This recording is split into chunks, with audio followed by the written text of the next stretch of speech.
This is DUNE TALK, a DUNENewsNet.com production. Join us now for the latest Dune news, reactions, and lively discussions. Hey everyone, welcome back. If you're joining us for the first time, know that this is the official show of DUNENewsNet.com. This past summer was relatively quiet in terms of Dune news, but now we've got a new TV series trailer, and it's time for some Dune Talk. This is Marcus, your editor at DUNENewsNet.com, and I'm really excited to talk about Dune Prophecy with two of our show regulars, both of them long-standing members of this amazing community surrounding Dune. Mark from Dune Info here. Great to be back. We had a bit of a nap during the summer, but the sleep has awakened, and we're back to talk all things Dune. Hey everyone, it's great to be back. Just got back from New York Comic-Con, so lots to say about Dune Prophecy. And we're happy to bring Hannah on the show for the first time. So if you've been on Twitter/X all these past years, chances are you've seen one of her in-depth post threads offering valuable insights into the Dune books, movies, and this forthcoming TV series. Hannah, welcome to Dune Talk. Would you share with our viewers and listeners a little bit about yourself? Hi, thank you for having me. I'm Hannah, and yes, I've been part of the Dune kind of fandom community for a few years now over on Twitter/X. And I mostly, what I like to engage with is sort of analytical threads and deep dives into kind of mythology and psychoanalysis regarding Dune. Yeah. And as always with first experiences, we're interested to hear your Dune story. What got you into this universe? Well, it started back when I was in high school. My parents owned the DVD of Dune, but I never watched it, like the 1984 version. I'd never watched it or anything. But then when the film was first announced, the new one, I saw that Oscar Isaac was attached to it, and that piqued my interest. And then from there, I kind of read a little bit more about Dune, and it sounded really interesting. So I watched the old movie, and I watched the miniseries, and I read the books, and yeah, and I've loved it ever since. Awesome. So heads up that we'll have a special announcement towards the end of the show. So make sure you stick around for a minute after the breakdown. Okay, today it's all about Dune Prophecy.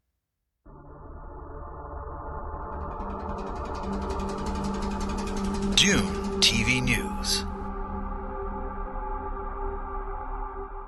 Yeah, the journey to get here has been a really long one, but an HBO TV show is indeed a reality for Dune. At the end of the Dune Prophecy official series trailer, it was revealed that this original story will begin streaming November 17 on Max, less than 1 month away now. The season will have 6 episodes with a weekly release schedule, and episodes will premiere Sundays at 9 p.m. ET. The trailer that we're going to break down today was first dropped at New York Comic-Con during a panel with showrunner Alison Shapker, cast members including Emily Watson, Olivia Williams, Travis Fimmel, and Jessica Barden. Rachel, you were at the convention this past week. Any key takeaways from the panel discussion or other activation going on there? Yeah, I think the key takeaway is that HBO really wants us to see and enjoy the show. They put a lot of money and time into the activation that, by all accounts, was very involved and took a lot. There was a lot of actors involved if you actually got into the activation to experience it. They have giant posters throughout the convention, and of course, a wonderful panel with just really fabulous cast talking about what they could, and they showed us the trailer. So yeah, really exciting. I think they're really into it. I think they're definitely giving it that Game of Thrones treatment that we hoped for Dune. And it's not something that they're just kind of throwing at us as like a piece of IP that they've acquired. I think they really believe in this particular series. Yes. Now for the trailer itself. So this contains just over 2.5 minutes of exciting footage. And as we usually do here, it's time to go through shot by shot. Warning that the Bene Gesserit voice is used at the beginning of the trailer. So once you hit play, you won't be able to resist watching many, many times. Mark, I'll let you get us kicked off. Sure. So just a little bit of context. So this is Dune Prophecy, and it's set 10,000 years before the events of Dune Part 1, which is still 10,000 years into our future. And humanity has recently defeated the AI robots in the Butlerian Jihad. And so the humans are going through a process of bettering themselves. So we've got the Bene Gesserit school, who is trying to improve the bodies, the Mentats for the brains, and the Guild for navigation to replace navigation computers. So the trailer starts with a ship approach, a shot of what we're assuming is the Bene Gesserit homeworld, a ship approaching. We've got two big pillars, which will come up again in a future vision on Arrakis. And we see Emily Watson as the Mother Superior, one of the Harkonnen Sisters. There are two Harkonnen Sisters in this. And she is saying that the sisterhood draws women from many worlds to their training. We will see flashbacks during the course of the series and in the trailer to the two Harkonnen sisters when they were younger. Part of this establishing shot, we see a procession of Bene Gesserit sisters carrying what appears to be a body to the edge of the cliff, whether a huge stone disc with writing around the edges and symbols on the disc. We get more narration that says that to advance our species, to govern the future. So already the sisterhood are very much planning their multi-century, multi-generation plan to better humanity from their point of view. We get a shot of a highliner hanging below a planet. It's very reminiscent of the shot from both David Lynch's Dune, but especially from Dune Part 1. We've got a slightly different design of the highliner. This is more square rather than the circular one in the movies. So clearly an evolution has occurred. And in the timeline from the books, this would be at the start of the guild. So for decades after the guild has formed. So probably an early generation of the guild ship. Some voiceover to say that the Imperial is fragile. And we get a shot of, looks like a herald striking his staff on the floor to announce someone. And we see a figure walking towards the throne. This is probably Travis Fimmel, although we don't see him at that shot just yet. We then see the reverse shot of the Emperor and his wife. So this is Mark Strong as Reno and Jodie May as his wife, the Empress. We then get another shot of what appears to be an assembly of the great houses striking the breast, a little bit like Jamis' strike. I don't think this is a Fremen ritual. They seem to be honouring or applauding the Emperor. There are a couple of great houses in there that we see. Later on in the trailer, we'll see House Hagel and House Regis in there. We might see other houses with a bit of luck. The next shot is another establishing shot of planet. This could well be Kaitane. There's a golden palace, so this is possibly the Imperial stronghold. The shot looks a little bit like the introduction shot of Castle Caladan in Dune Part 1. The Reverend Mother, again, saying that now is the time to secure the throne. So they have clearly got very big plans for the Imperium and their not so much working behind the throne, but they seem to be wanting to take a much more obvious position to control the throne.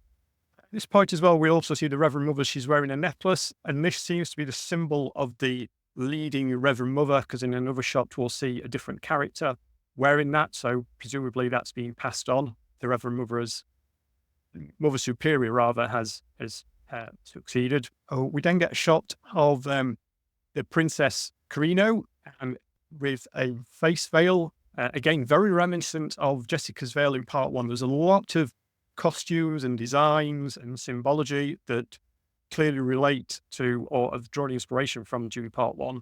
She's walking down in a red wedding dress. We saw that in a previous trailer, that she's getting married to someone much younger than herself, probably a political marriage. That segment ends with the Empress looking very concerned during a banquet. Could this be a banquet scene? Finally, do we get a banquet scene in a Dune adaptation? Who cares? He's being with the demand that he keeps appearing scripts and disappearing. We finally seem to get a banquet, although it doesn't seem to be going very well for the Empress, at least. Yeah, they're clearly showing us a lot here. I mean, there's a lot going on just in this first 30 seconds or so. Maybe that's impression for the trailer, but it does feel like they want us to know that this show is going to cover a lot of different things. This isn't just like on one planet. We're going to see all these different houses, different factions, different planets. So yeah, we're really excited about that. They announced 6 episodes, so it feels like every episode is going to be completely jam-packed with plots within plots, wheels within wheels. So yeah, really exciting to see that, even on a smaller screen, they're giving us that epic space with all of the shots of different spaceships and different planets. That's really exciting for me. We know that I love the Guild. So the closer I can get to more guild content, even if it's kind of off screen or to the side, I'm happy. We've already got more guild in this trailer than we did in June Part 2, so It's really true. It's really true. They got to get somewhere, right? How are they getting places? Like, I think Alison Shapker, the showrunner, said that she specifically said sisterhood, not Bene Gesserit, when she was doing her intros. So yeah, it does feel very proto that we're watching like the dawn of all of these different factions, and all the setup. And she also said that we were going to get the history of the feud between the Harkonnens and the Atreides, which doesn't really like feature so much in this trailer, but I feel like there's little hints to it if we know what to look for.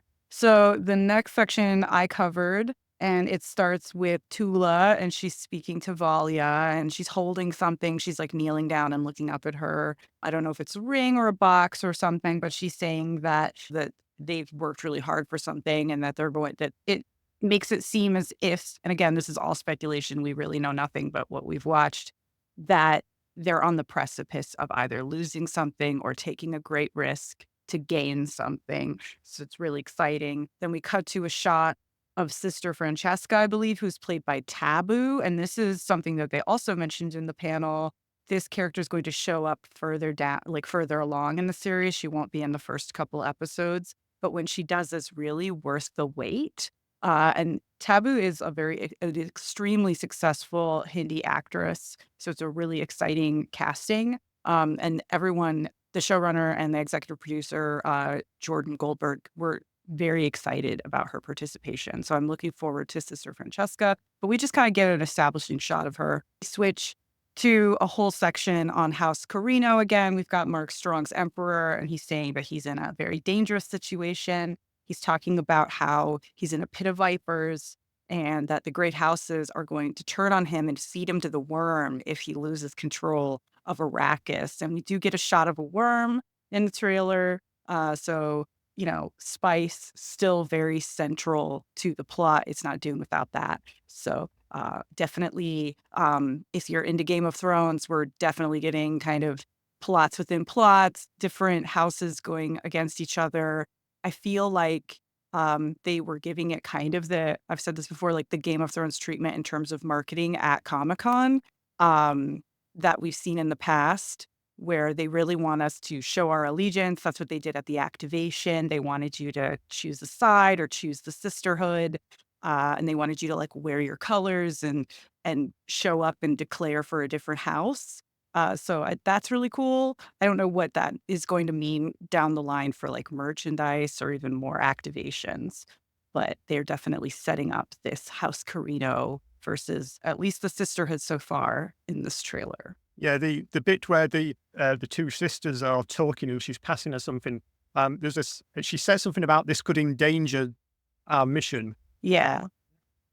Also, in the panel, I believe they mentioned that anyone found with forbidden technology will be heavily punished. Now, in the novels, the sisterhood have to maintain this huge genetic record, and their method of doing that doesn't really align with the rules of the Jihad. So it could be what they're talking about. They are keeping these computer systems. Yeah, whatever that was. Yeah. Later on, we do also see her using a card to get in. She might be giving him the card to the computer room, to the servers. That's my theory. I'm sure that it could be wrong. No, I think that's a very good theory because the showrunner also mentioned that there would be pieces of technology scattered throughout the universe without being specific. So, yeah. So this kind of begins with this eye, and it looks like an older person. I would assume an older Bene Gesserit, but it could be anybody technically. But the effect that it's bringing on is kind of these visions that the Bene Gesserit have. And so then we have that sandstorm, and within the sandstorm, we see a quick shot of lightning, which is a reference to the Dune books where the sandstorms emit lightning. And then in the David Lynch film, the sandworms have kind of static electric kind of shocks that look like lightning. So that's the first time we've seen that in this iteration of the Dune universe. there's kind of like a recurring theme throughout the trailer of eye imagery. And I found this really interesting because blue eye goddesses specifically are present throughout early Sumerian mythology and the early Bronze Age throughout Europe. And a singular eye is also representative of like a threshold guardian, if you're familiar with Joseph Campbell's work. And that's the narrow gate through which one has to pass in order to go through initiation. So it's interesting that we start with that eye imagery and then it's repetitive later. And then we see a sunset, and I found that the color scheme they're using for Arrakis is also very similar to the Denis Villeneuve films. And then we get this shot of the worm coming up out of the sand and devouring the sister school, which I thought was really interesting because if you compare the shots of the school throughout the trailer with this, it's the same building. And so I believe that this and some later parts of the trailer are the titular prophecy that the Bene Gesserit are dealing with throughout the series. Next, we kind of get a quick look at a conversation that Desmond Hart was having with Emperor Javaco, and he brings up some concerns that he has beyond just going on Arrakis. And I believe that this is that issue that Desmond Hart seems to have with the Bene Gesserit, and he's wanting to bring that to the Emperor's attention.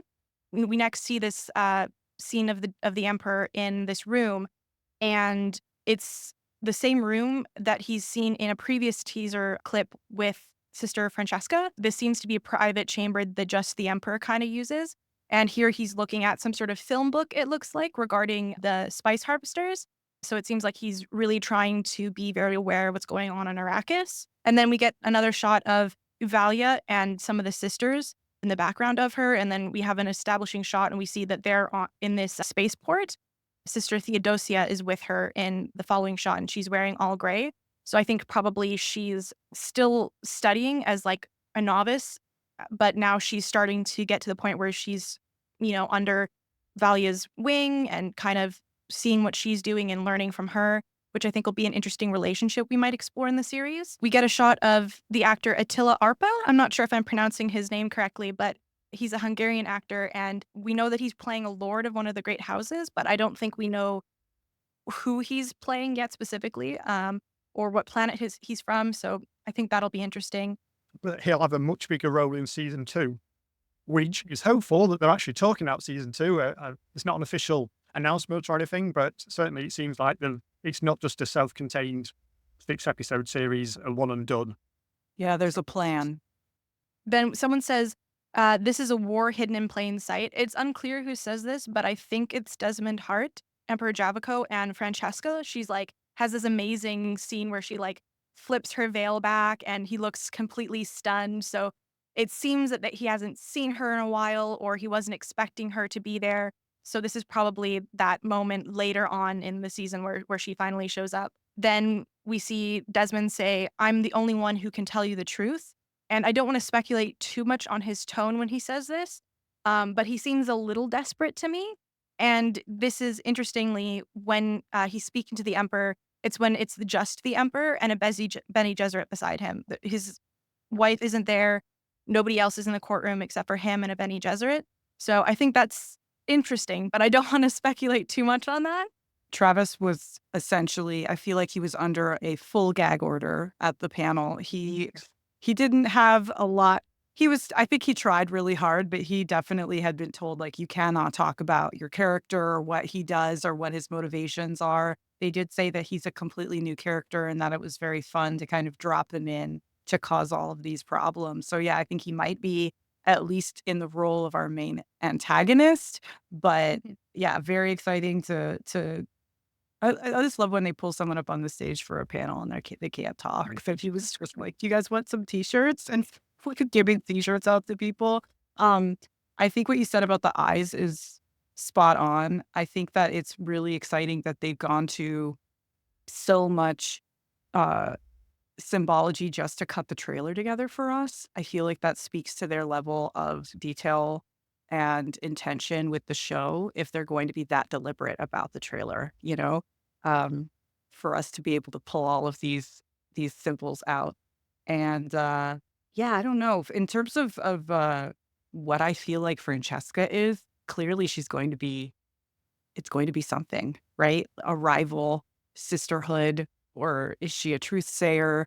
In the panel, they did speculate about different Bene Gesserit powers, and it seems like truth saying was like their like major power that everyone admired and wanted to talk about beyond the voice.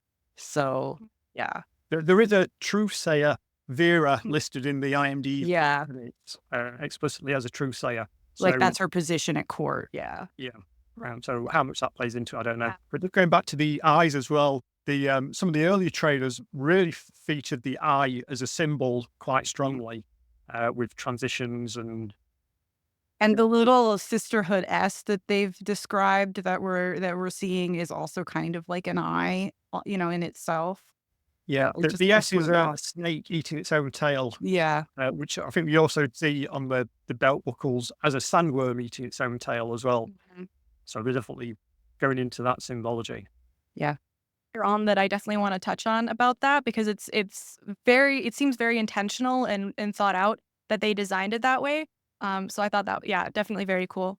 And one other thing about Francesca, I don't know. I think early on when they were doing the first pilot that was kind of scrapped and they went back to the drawing board, there were character snippets that were released for everyone. yeah. And I alluded to that Francesca maybe has a history with Javaco. Yeah, I think That there's would be definitely cool. going to be that tension. I wonder if that's what the Empress is like. Yeah. Wondering like earlier in the trailer, like because she knows that the Emperor has this relationship with the Bene Gesserit, and she's concerned about that. So there's going to be that rivalry inside the family itself. So like the Empress versus concubine. Yeah, something very Definitely like getting that to our scene. personal. So the trailer continues with Emily Watson as the Harkonnen sister. Asking, "What do you want?" to Desmond Hart, to which he replies, "To wipe out every trace of the sisters from our worlds." So quite a strong mission statement there from Desmond Hart. He clearly is on a mission to wipe them out for some reason. What his motivations are is unclear, but hopefully we'll find out.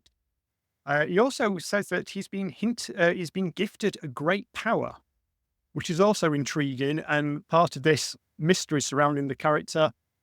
There's speculation online: is he a proto Kwisatz Haderach type character? Does he have some of this forbidden technology, which is the source of his great power? Is he a robot? Is he a Terminator? Oh, any and all of the above are on the table. I'm sure they'll all be wrong. I thought that was very interesting. We also see a character walking out of a ship that's landing on the Bene Gesserit, or the Sisterhood homeworld. And as she comes out, we see a diamond tattoo on her forehead. So she appears to be a suit doctor.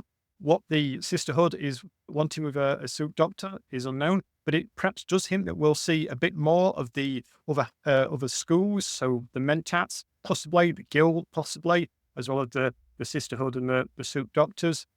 Close up of Desmond Hart, and then it cuts to a close up of his eye. Now, I'm not sure if it's his own eye or a different character's eye, but there seems to be almost like a second small pupil by the side of it. There is a medical condition that gives you that sort of distorted pupil effect. So I don't know if that's just the actor or if that's a special contact lens that has something to do with the actual storyline. I don't. And then that cuts again to two lights in the distance, which could be a ship. I don't. But yes, we Ooh, and next to each other like eyes. right. Old navigator? I mean, they could be guild navigators. It's a spice car coming towards you. All right, thank you. Very ominous. Yeah. I love how dark they're willing to be, how maybe a horror adjacent or thriller adjacent that, something like this is going to be, instead of just being like an epic because it's a smaller screen, they're bringing it to a smaller, I guess the machinations, not just like between houses, but between people, right? It's a character-driven interpersonal story, and it gives us this ability to really kind of like drive into individual characters' fears and you know, I guess ambitions. And then we just have these types. I just love the symbology of these eyes in the dark that kind of show us like maybe a terrible future or a great ambition. I mean, it could actually be a robot. Who knows? I don't know. It's so evocative. About 132 is when we see this shot of Pasha, where her hands look like they're all burnt up, but they're like singed with like sparks coming out of them.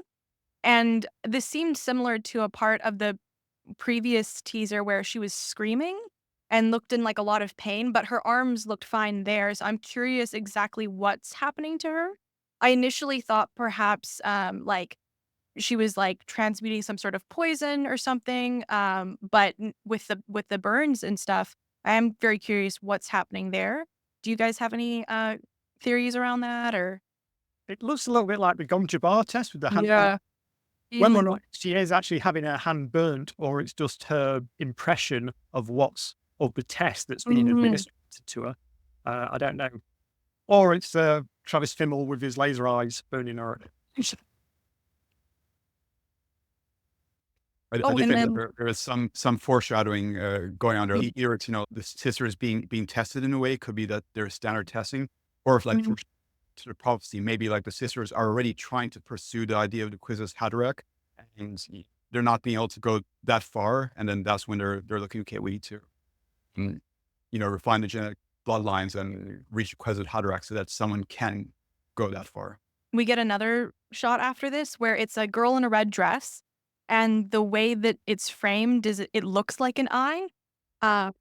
And if you get closer to her, like in the trailer, and also in previous teasers, you can see that it's Yanez, the Carino princess. And then after that, it cuts to a clip where it's a very interesting shot. She's at the top and she's reaching down to another figure at the bottom who looks like a Bene Gesserit because of the black robes. And then there's like this waterfall effect around them. What I thought was very interesting about that is after looking at it for a while, I realized that the set looks nearly identical to the set of the, I guess, the Sandworm Temple thing in Dune Part 2, where Paul goes to take the water of life, because they had two different pools, one of sand and one of water. And the Bene Gesserit, she's standing in a pool of sand, and then Yanez is sitting in a pool of water. And the structure of the stones and like the steps beneath in that circle are basically identical. And I think some of the pillars in the background as well, even though it is pretty dark. But what's interesting about that is in the behind the scenes for Dune Part 2, they specifically mentioned that the design there was supposed to evoke like the eternity symbol. And it's kind of yin and yang in that way, where water is death to the worms, but life for us. And the sand is life for the worms, but could be death for humans. And kind of that death rebirth kind of symbol there, which is also kind of mirrored in the pin that the Bene Gesserit have, which is this infinity sign or Ouroboros of the sandworm. And yeah, so I thought that was pretty interesting and like a lot going into this like one scene. Do we think we're viewing dreams, prophecies? I think so. Yeah. But who is dreaming, right? Who is seeing this? In the movies, Paul's visions are very literal. They don't always come to pass exactly as he sees them, but he sees real people in real events. And in what we've seen so far, they've been more sort of symbolic. So like the sandworm destroying the sisterhood, not literally destroying the sisterhood, but the sandworm consuming their palace made out of sand. And again, with this, I don't think a character is literally standing on the ceiling, but we are getting some sort of vision or prophecy, as you say, of what is to come or what's happening. So I find that difference quite intriguing. Whether or not that's because Paul is the Kwisatz Haderach and he has the full ability, and they're just starting out in this, or it's a design choice. But I do find it most intriguing. I think it makes sense if we're 10,000 years before sort of that event horizon of the Kwisatz Haderach, like, entering the timeline, that the visions wouldn't be as clear, that they would be open to interpretation and much more dreamlike and symbolic. I think that totally make sense if they, and again, the showrunner said everything they did, they took a fine-tooth comb to it. Everything is deliberate. Everything we see is deliberate.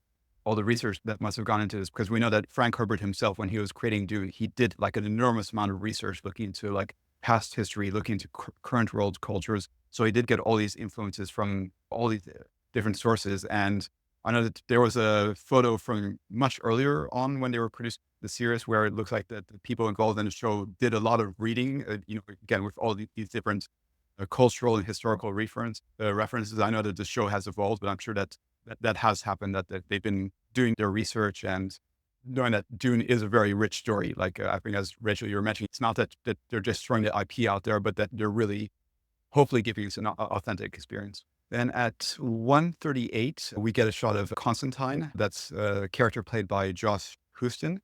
And he's described as the illegitimate son of the emperor. He's torn between seeking his father's approval and his own happiness. So in this shot, he's looking troubled. So it feels like there's going to be tensions within the royal family itself. And perhaps the show will explore that theme of succession. So how does Constantine feel knowing that he's likely not in consideration for the throne, and it's Princess Ines who's the heir here? And we do get to see some forces gathering. So of course, we're going to have all the political machinations, but it seems like there's going to be some armed conflicts here, potentially between the different houses. Maybe there's going to be some actual rebellions that the emperor is going to have to put down, because we know that also one of the earlier descriptions mentioned how that it was a time of relative peace, but that the emperor's rule is getting threatened. So is there going to be stuff going on in Arrakis or elsewhere? And then we get some couple of quick shots where we see Desmond Hart, we see the emperor. So clearly they're going to be working together a lot on this show, as we've seen from their conversations. And then we see the shot of Kieran Atreides, who's played by Chris Maitland. So the Atreides representation on the show. And it looks that, there's going to be some sort of conflict with him. Is someone going to try to assassinate him? Or are we going to see some tensions there? So excited to see like how the Atreides story is going to play out here. As we saw in one of the earlier teasers, could he be having some sort of connection with Princess Ines? Are they going to have a romantic connection in a way? And is that going to start some of the conflicts that are going to play out over the next 1,000 years? So it's going to be interesting to see what happens there. And then we have the shot of the worm. When I saw the shot of the worm, it was almost like, am I watching Dune Part 2 again? It really shows that they're going all in, and they're going to bring us a big small screen experience. So to be honest, I was actually hoping that we wouldn't see Arrakis in the first season, and that they were going to leave that for later, just because there's so much other stuff to explore in the Dune universe. But of course, Arrakis is the spice that's playing an important influence. So I can understand that they want to draw that connection to the movies and bring in those people who are maybe more familiar with the movies. But really exciting stuff going on here. Then at 1:49, we have an intriguing shot. It looks like it's a city in ruins with potentially some remain. Could they be the robots? As Mark, you were talking about in the introduction, this is set in the aftermath. There's been a huge war, a jihad across all of the universe with the humans against the robotic machines. And there were huge battles like going across planets where there was the destruction all over the place. Could this be one of those planets that there was a huge battle where we're seeing the aftermath of this and making that connection? Are we going to see some robot threats on the show, or at least alluded to? I think even if it's just the background setting, I think it's good that they're giving us this context that humanity is rising past this huge disaster that's happened in the past. Yeah, I'm not sure if it's the aftermath of the battle or just them destroying the robots. They seem to be smelting them down or something. Reminds me a bit of there's a shot in I think it's the first season of Mandalorian where they are destroying the AT-ATs and TIE fighters and stuff and melting them down. And this looks to be a similar sort of shot. I'm looking forward to the behind the scenes to see how they did this with a volume or blue screen or what. But there is a little tiny man welding something in the middle of the frame as well. So I think it's important that we establish that we are in a period of what is the beginning of a very long period of stagnation as a result of the Butlerian Jihad. They had all these abilities and they gave it up and had to find all these alternative ways of providing this technological gap, right? I I do want to say that Josh was on the panel and they talked a lot about his sex scenes. So this is still an HBO show. It seems like he's going to be our window into some of the more salacious scenes that people expect from an HBO show. Yeah, he that was pretty much 90% of what he got to talk about. Cool. I think definitely there's going to be some intrigue for him. The trailer continues. We're at about a 150 mark now. And once again, Emily Watson, as the Harkonnen sister, is providing the narration, saying that we must act. As to who, for what, all clear. And then we get some sword fighting. Chris Mason as the Atreides. He is the sword master, I believe, unless that has changed since the initial character bite, so the synopsis. But he seems to be fighting his way through some guards with Princess Inez, I think. This doesn't seem to be a training mission. They seem to be actually killing them. So they're breaking into somewhere, they're breaking out of somewhere, stealing the Death Star plans. I'm not sure. And then we cut to something completely different, which is a couple on horseback riding through some grassy fields. They ride past pretty quick. I've not been able to figure out who they are. They're a bit blurry on the screen grab. But we do see this grassy planet a bit later on. I don't think it's Caladan. Then we get to one of these spicy scenes that Rachel was just talking about with one of the characters stripping off. And we'll see him a little bit later. Then we, and then we see the one Fremen in the show that we know of, Shalom Brune Franklin, I think, as Michaela, who's a Fremen, and she's looking at the remains of a burned building. And we also get the part of the continuous narration as Desmond Hart saying, "I see corruption in your heart, the same way I see blood trailing your every step." And then we get a shot that's very similar to Paul's vision of Chani in Dune Part 1, as a hand covered in blood, dripping blood down. So again, more of this sort of similarity with the Dune Part 2 imagery, Dune Part 1 imagery. Was Desmond Hart seems to be at the center of it all. Atreides and the Carino fighting side by side against some unknown threat. Are these the proto-Sardaukar that we saw Desmond Hart leading earlier?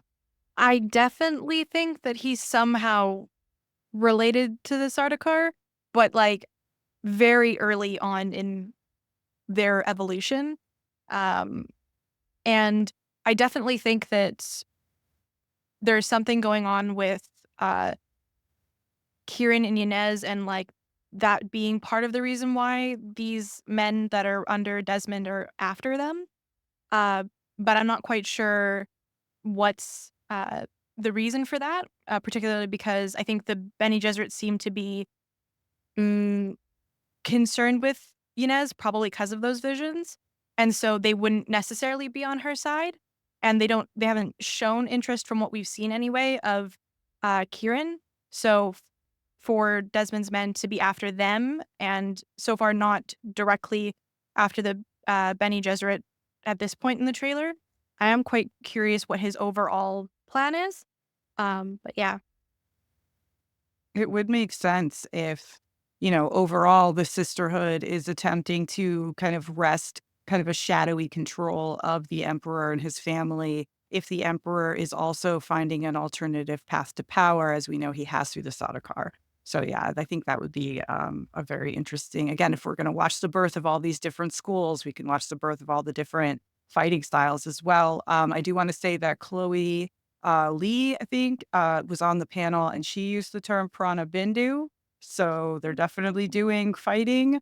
And the actress that played the Princess Inez, I think her name is Sarah Sophie, she talked a lot about how she got to go through training for physical fighting as well. So That's really cool.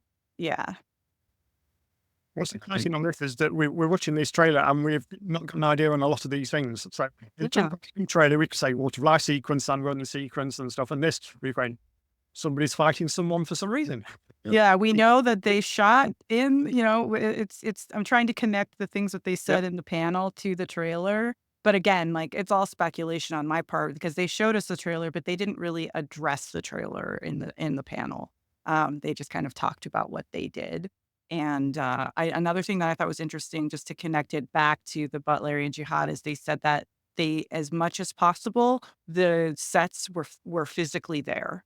So, I think that's kind of appropriate. We were not using CGI to immerse these actors into a very realistic depiction of this kind of feudalistic future. So, yeah, I don't know. I feel like we're going to get to see a lot of different fighting.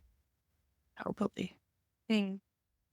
In terms of this being all new, I mean, we said this before. This is an original Dune story that's being made for TV. I mean, we know that this is being influenced, inspired by the Great School of Dune trilogy, which as Mark, you mentioned, talks about the formation of the Bene Gesserit, about the Mentats, and about the guild. But it's clear like this is not an adaptation of that. Like there are a lot of characters in here that weren't mentioned in those books. Of course, the Harkonnen Sisters, they were. So there's, we can speculate, is this going to be a continuation of that story in some form? Because it's happening with Valia and Tula are now older in this story. So is it continuing their story, or is it sort of reinterpreting the events in a different way? But whatever it is, we don't know what's going to happen. This is a completely new story that hasn't been written before. So it's not like with the Dune movies where we knew everything. Yeah, I think the flashbacks to the younger sisters, that's probably going to tie in more to the novel.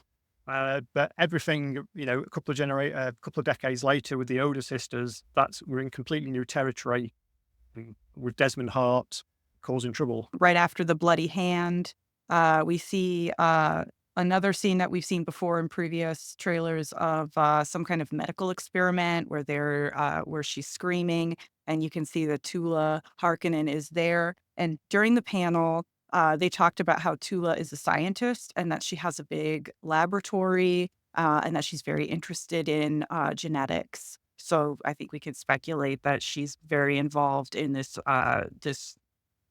idea formation about the Kwisatz Haderach and about the breeding program.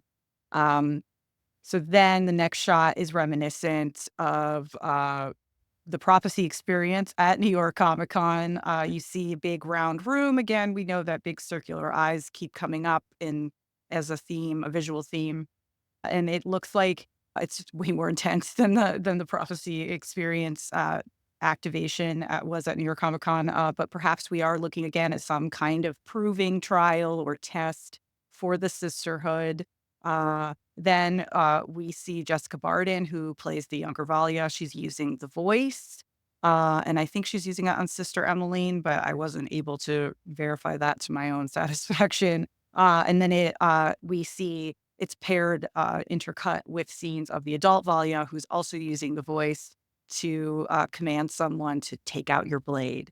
And we're shown several blades cut together, getting taken out of pockets. And so we really don't know who she's talking to or what, where in the timeline we're even looking at these various blades that are coming out. So it's all speculation, but it's nice to see that, obviously all of our favorite Bene Gesserit or proto-Bene Gesserit abilities are going to be front and center for the story. Yeah. I think that the younger Valia, the person that she's using the voice on, I think it's Dorothea. Okay. Yeah. That scene, it reminded me of two things. One is Jessica's confrontation with Fufa Howard in the novel, where she reveals the extent of the power of the voice to him. Looks like she might be talking to Desmond Hart, like his clothing, where he's drawing the knife out. But also it reminded me of Jodorowsky's Dune. At the end of that, in the storyboards, Jessica faces Moam, and she uses the voice to get the Reverend Mother to put a dagger to her own heart, but stops her actually killing herself. Mm-hmm. It's funny how these interpretations of Dune sort of bubble back up. Jodorowsky had this same idea of getting someone to kill themselves with a blade, years ago. And here we are again. Yeah, the actress Jessica, she even tried to explain how they recorded the voice and how that worked on the panel. And she did an example of asking for water, and then no water appeared on the stage. Stroller complained about that. She's like, well, someone should have brought me water. I thought that was cute.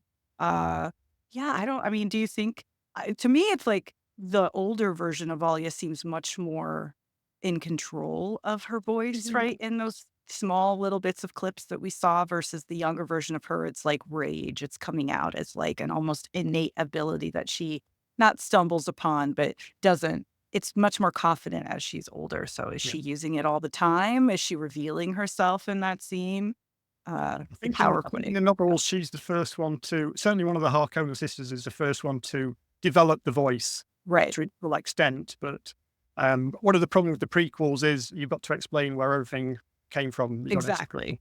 the voice, you've got to explain the Gom Jabbar, you've got to explain this. So One thing I'll say about the school trilogy is that to me, those 3 books felt like they were meant as sequels to the previous trilogy, which was about the Butlerian Jihad. But based on the trailer so far, the show Dune Prophecy feels like it's meant to be a prequel to the Dune movies. And so I think that will affect a lot of the way that they approach that kind of stuff. At least from my experience reading the first book in the Dune trilogy, or in the school trilogy, it felt like it was throwing a lot at you that you should have already known from the Butlerian trilogy. Mhm. So I think it'll be more geared towards people who their main familiarity is the 2 movies. Yeah. It's interesting that you say that because, again, the showrunner, when asked, hey, do you have to have read the books to understand the show? She was very hesitant to say no. I think that they wanted her to say that because they want it to be accessible to every viewer who's tuning into HBO. But I think much like the Game of Thrones treatment, they really picked people who were immersed in the lore.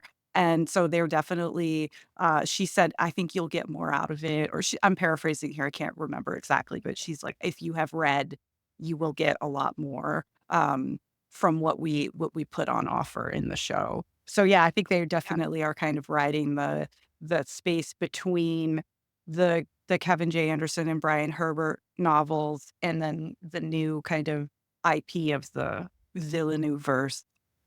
I think the end of the trailer even has a little bit at the bottom of the screen that says something like inspired by the Frank Herbert Dune universe and the Sisterhood by Brian Herbert and Kevin J. Anderson. So yeah, it definitely feels like it's kind of in between all of those. Yeah, and they're still listed as executive producers, right? I think last time I checked, yeah. So we're up to about the 2-minute, 10-second mark or so. And we now get What looks like the blue poison, like internally. It reminded me of in Dune Part 2 where we see it when Jessica takes it and we see how it like goes into her womb and her bloodstream and stuff. And then we get another eye shot. I love this one particularly because when her eye opens, it's white and then we see it turn blue in the moment, which I thought was really, really cool. And again, speculation, but it's very young. The person whose eye it is, and the skin's darker. So I'm thinking that this is Lila or Leela. I don't know how her name's supposed to be pronounced, but she's the girl who's like writhing on the table. And I think that she's becoming a Reverend Mother in this scene. And I think that's what some of those shots of her screaming with all of those people around her in that like foggy room is like the ancestral memory, which I'm also very interested in because she's so young. And usually a Reverend Mother is much older with much more training and experience. She's not quite as young as Alia. She's very young for this. So I think that will possibly influence a lot of her arc in any potential second or third future seasons. The actress that plays her, also said that one of her favorite powers was the ancestral memory power. So I think confirming your theory a little bit there. Yeah. That's cool. Oh, and then we get a quick look at a Gom Jabbar, I believe. It's on some sort of sofa. I'm not sure who was using it or who it would be used on. Who knows? It's so vague, but I like that we get to see one just because it's, again, those kind of key things about the Bene Gesserit that we're familiar with and that we want to see on screen again. But then after that, we get a shot of a young Tula in a forest. And then she's like looking up and then we see that she's looking at a bull up on a cliff. And I thought this was very interesting because more bull imagery, which we're familiar with from the Dune movies, and that's very tied to the Atreides. Joseph Campbell has talked about something called the bull sacrifice, which is representative of rebirth and is thematically similar to the curse of Atreus, which is also tied to House Atreides. It seems like it was always very intentional for that to be a part of the Atreides story, even from Frank's time, because he makes references to the long history of the Atreides and the connections going back to Greek mythology. And that's doubled down on in the Brian Herbert books. And it's also in the film book for the Atreides that is part of the, I think it's on YouTube now, but it was on the DVD release of the first movie, where they specifically mentioned that they have ties directly to Agamemnon and that whole legacy of the Curse of Atreus. And that is consistent with the Atreides. So I'm curious to see how this will continue to play into the show, because it seems like they made it's a real bull. It's a, well, it looks like a CGI bull, but they actually have a bull in the frame. So it's not just a head of a bull or a statue of a bull. So they seem to really be doing something with that. So I'm looking forward to that. The bull isn't dead yet. The bull Not hasn't yet. been added yet. Yeah. No. Gotta mean something. With the Agamemnon stuff, it's interesting. In Frank Herbert's 321-page Jewish script that he wrote, there's a bit where Paul takes the water of life and he sees his male ancestral memories, and it goes all the way back to the Mask of Agamemnon, and it's actually written by Frank Herbert in the script. So, even, that's established by Frank himself, at least for his script. Isn't it exciting that the showrunners and writers are obviously literate and cognizant of all of these themes and bringing it to an HBO show? Like, I think they're very exciting. Fantastic. I'm very happy. Yeah. Yeah, we didn't just have the Cliff Notes to June sat on this. Exactly. They're not trying to play to the lowest common denominator. They really want to engage the fandom while also engaging new viewers, right? I think that people who don't read the books are going to get a lot out of this. But I feel like for those of us who do, and for those of us who are really steeped in it, it's going to be really rewarding. Definitely. Hopefully. Okay, we're up to about the 2-minute 17 mark now. And here we get another shot of the sandworm plowing through the desert and heading towards the sand pillars of the Bene Gesserit that we saw earlier. We then get some people dancing around a campfire. What's going on? This is, again, some sort of spiritual dance, some pagan dance, some celebration of something. We get another love scene clipped by the look of it. And then we get a shot of one of the sisters holding a dagger to her neck, which relates to the scene we were just discussing with using the voice. We then get a shot of, I think it's Princess Inez, wearing the red dress, looking up and screaming, which seems to relate to the shot we saw with her on the ceiling and another sister on the floor. This shot reminds me of an Alfred Hitchcock shot from Topaz, where there's a woman wearing a purple dress and she dies, and as she falls, the dress flares out like a flower to symbolize the blood flowing from her. Very similar shot in this. We then get shadowy sisters looking down, which may relate to Chloe Lee's ancestral memories. And then a sister with a hand out catching sand, which again seems to be that upside down mirror shot. She's starting to see the sand falling in some sort of vision or prophecy. That's the Reverend Mother Kasha, I think. That. And then we get another shot of Arrakis. This appears to be an actual real Arrakis rather than a vision, with a sand crawler, some dead bodies surrounding it, and a thumper calling a worm. And earlier we saw the Emperor watching a hologram solid vid of a sand crawler. This could be the same thing. This could be trouble on Arrakis. The Fremen causing trouble, interrupting spice mining. So maybe that's another thread that goes through the series. Some of those shots are so frenetic and quick cuts. They're really trying to build. I mean, we're towards the end of the trailer now, so they're trying to build in all of this, all these competing, not just the color palettes changing abruptly, but we're going from the Arrakis, we're seeing Bene Gesserit again, we're seeing House Carino, we're seeing, it's just there's a lot of players for 6 episodes. I think it's going to there must be long episodes. They said 6 hours in the show, in the panel, didn't they? So there must be an hour each. Yeah. Feels like an hour's not enough. Are we going to see full scenes on Arrakis, or is it just going to be the visions and the references? I mean, I guess with the Fremen character, we know that she's going to be a servant, or at least accepted into the Corino household for some reason, some roles that she's going to play there, but maybe we do see some of her past. Then at the very end, towards the end, we have 2 minutes and 22 seconds. We have the Valia Harkonnen, and she's basically talking to someone. Could this be part of her conversation with Desmond Hart? And she's saying, I run the school for young women. I'm not a threat to anybody. Even when you say that, you can see that there's a lot of threat in that voice. And then in the subsequent scene that you see that also she's going to action herself. So not only are the Bene Gesserit such a powerful faction behind the scenes, having their control, like getting connections into the noble families, having their breeding program moving towards the Kwisatz Haderach, but they're powerful in their own right. They can hold their own in combat and best anyone that way. So we see that, this is, again, the trailer ends on the Bene Gesserit, so it's clear that this is the focus of the show. We saw that in that previous trailer, that final shot where Valia is sitting on the throne. So it's clearly like that this is going to be a lot about her journey and getting the prophecy started.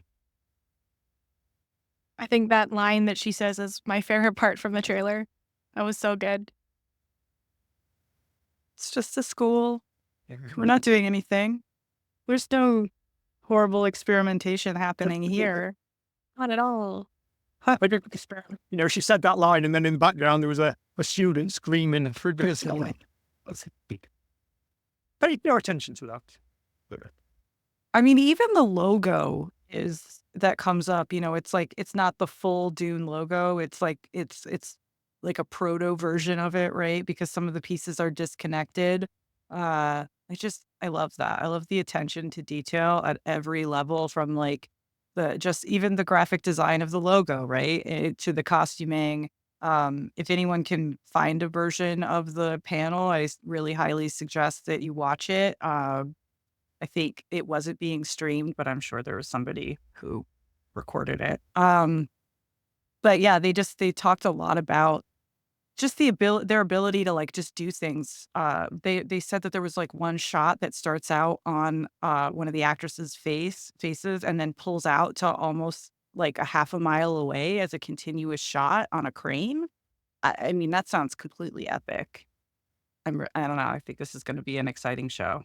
Also, I don't want to speculate too much because totally could be wrong, but the room that Valia's in at the end with the green light, it looks kind of, I don't know if industrial is the right word, like just the lighting with like the caging over it and the boxes and stuff. I'm wondering if perhaps that's where they keep the computers. And like that's what Desmond. When I first saw that shot, I thought they'd not CGI'd out the stage lights or something, because it does look very industrial, as you say. Yeah. Maybe it's the laboratory. Maybe it's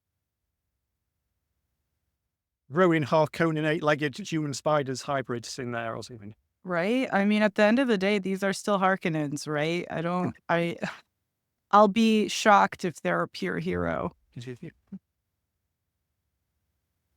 And the whole element of the prophecy, because we're seeing this vision of, for example, the sandworm swallowing Bene Gesserit skull. So like that's not going to happen literally, but we've seen the movies, or you read your book. We know what happens at the end, right? Like Paul rises up and he's then out of the Bene Gesserit control. So in a way that they're somehow foreseeing their downfall, but not really understanding how that's going to come about. So that could be the risk that Tula was talking about. So going to overall thoughts, having seen this trailer and this panel, how are we feeling about the show? More or less excited than before? I'm much more excited now, post-panel, post this trailer. I'm much more excited. I was really cautiously kind of like, oh, maybe this is just them exercising the IP to keep everything active. And, they had a successful film, so like, let's just keep doing it. But, the cast that they've assembled, the team that they've assembled, the ability for not only, it seems like everybody at every stage, even in like the art department, everyone was really steeped in Dune knowledge and in lore.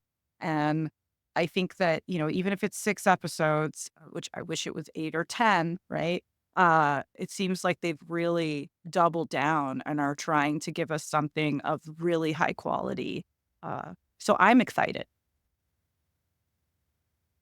Yeah, I'm not confident in the series now, I guess, because there was a lot of production troubles. Denis Villeneuve was meant to direct, and then he was executive producing, and then HBO streamed Dune Part 1 day and date, and then he the producer, the script writer left, the showrunner left, the first director for the pilot left, they recast some roles and stuff. So it looked like a curse rather than a prophecy at that point. But this trailer is, if it had been a Star Wars trailer with ships going whiz bang and space fights and stuff, I would have been less interested, I think. But this feels very Dune-y to me in some way, with the voice and sword fighting and political intrigue and sandworms. So yes, really looking forward to this. We get it here in the UK on the 18th on Sky and Now TV. But we're a little bit ahead of you, so it might sort of even itself out. Yes, I shall certainly be watching this as soon as I. Yeah, I'm more excited, but I was also kind of always pretty excited for this. I loved everyone that they had on part of the cast and crew from the beginning, but then also when they changed creatives. It was a lot of people that I was familiar with and that I was really excited to see work on a Dune project. So I was very optimistic. Sometimes I wavered in my optimism. But this trailer definitely reiterated that, yeah, I have a good feeling about this. And I think it's going to be really, really great. And I'm excited to see it when it comes out. I wish it was more episodes than 6, but maybe season 2. Maybe they'll get Yeah. House of the Dragon length for season 2. Yeah. I've always been excited about the fact that this is going to be an original story, because I think that with Dune, there's just so much to explore. I mean, you do want to keep the story going. It's a universe, thousands, a million worlds or more. So there's always going to be lots to explore in imagination here. So that's what had me excited from the start. And I think this trailer, just seeing the production quality of this trailer, again, it's just a trailer. Like, we don't know if the whole show is going to be show the same visuals or not. But if this isn't just all marketing, and if the people who are talking, they really did do all this research, which it seems they had, I'm pretty excited about this. Of course, we'll see after the first episode comes out and read the reviews there. But yeah, like at this point, I'm definitely more excited after hearing this trailer and heard the comments in Cannes. The premiere is October 30th in New York. It's a physical lineup premiere. So hopefully we can get some early reviews before the drop. And they did say it's a weekly release. It wasn't mentioned if on the first day it's going to be only 1 episode, or sometimes they do 2 episodes, but that hasn't been specifically mentioned. Yeah. I think it's just going to be 1 episode, actually, based on some of the wording that they've used, which I guess would make sense since it's only 6 episodes. So going for 6 weeks versus only 5 weeks.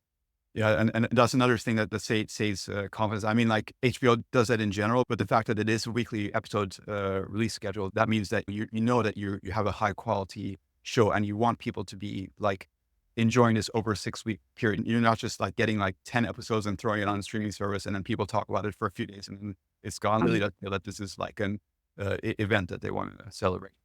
Yeah, I've become kind of skeptical about the drop of shows all at once now. I feel like it does kill the community buzz that you can get where you gather every week to watch something and then discuss it. I think that the momentum you get from that is important to the experience, right? If we can't have it in theaters, if we can't have that kind of shared experience, we can have this more small screen experience where we're watching something week after week. And I enjoy that more. Evokes that energy that Game of Thrones had, where Right. everyone came together every time an episode aired.